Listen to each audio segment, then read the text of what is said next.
my son, the first one is 16 now. He's making 17 this year.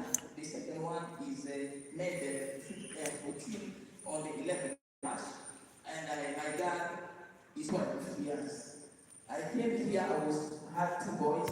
I came here my Christmas in 2012 because my second son had an issue. He was sick.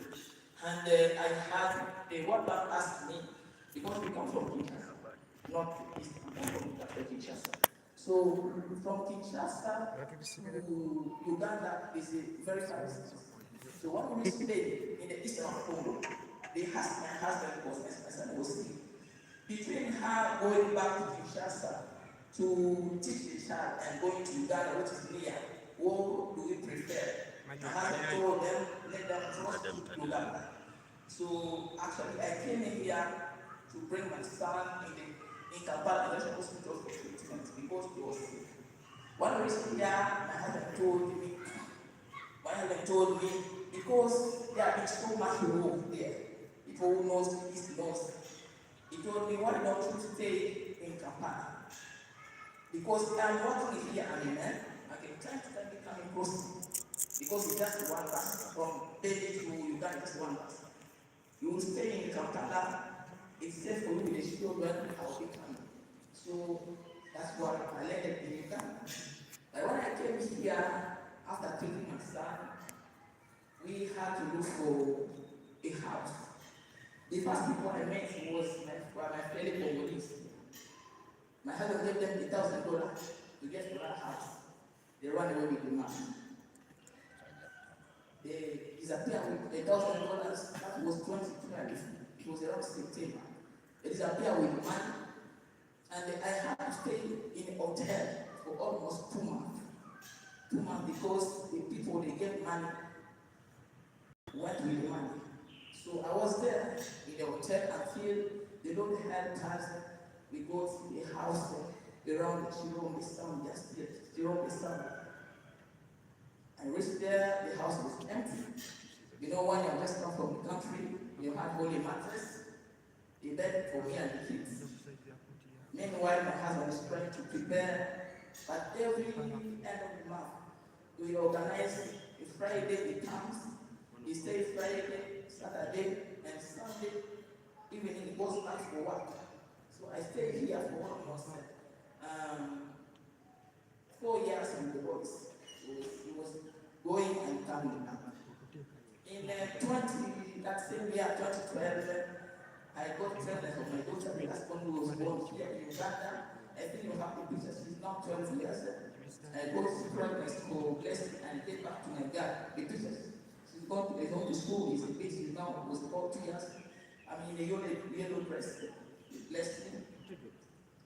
In that time, I was still staying in Shilombo.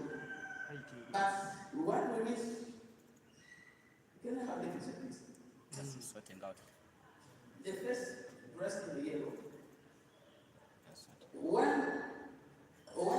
I gave out to blessing, my husband was poisoned. You know, in the eastern part of Congo, most people from the east, there is, I don't know how to speak, but poison reigns there. Poison reigns there because most of the time, Congolese are in the Kinshasa are not loved by the Easterns. Most of them, when you are in the east and come from Kinshasa to work to the east, your presence is not welcome. So they will try to frustrate you. So my husband was poisoned. And he was poisoned in 2013 back. The year I came back to my daughter. He came to Uganda. He went back. When he went back, in 2014, he was again poisoned. So this time around, when he was poisoned, the skin was peeling off. Peeling off, he was urinating blood, he was vomiting blood, and he was very worse. And you know, with the East people, when they poison you, when you go to land in the wrong treatment or someone who is treating you is evil, instead of treating you, is adding more poison. That's why people die. How people die.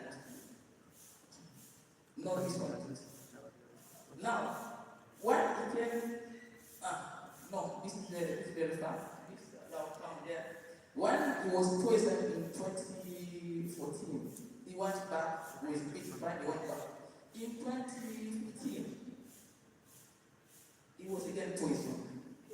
This time around, because he studied in South Africa, and he has MBA, he has all this degree, and most of the time he was getting work in the high institutions. UN, World Bank, and where has been working. So when he was poisoned, this time around he decided I'm going to resign because I need to be alive. So he came here, then he had to go back to Kinshasa and left me here with the kids. And that's where my story with the Lord started. That is me with my life. It's not 12. I used to pray in the community church. Yes. This is me. That's 20, I think that's 14. That's like that. But when he went back to Congo, I remember he resigned. He resigned. And because of financial issue, I couldn't go with you. I had to remain in Uganda.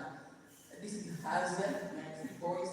That's the more 2015 or that's when he went back to Congo to treatment.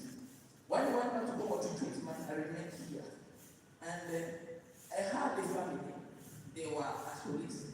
I met them in a church around Shilongo. And it reached a point whereby I couldn't pay rent. I couldn't pay rent because my husband had resigned.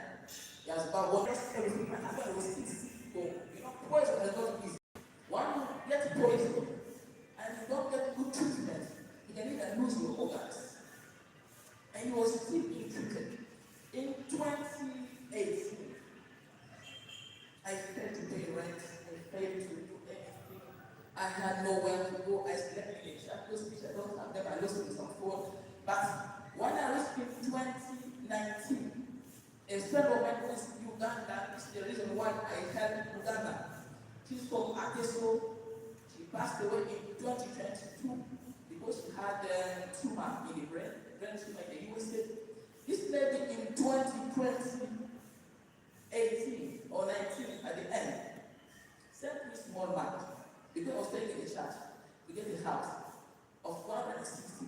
Remember, I was paying a house of 700, 600, and my husband, when he was working there, he was sending a lot of money.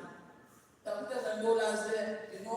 I didn't know Owino, by the way. I didn't know Owino because I used to go and shop in the Chuli. I would do everything from Chuli in Kabarakala. But the Lord, I believe the Lord was teaching me something when I came to Ghana.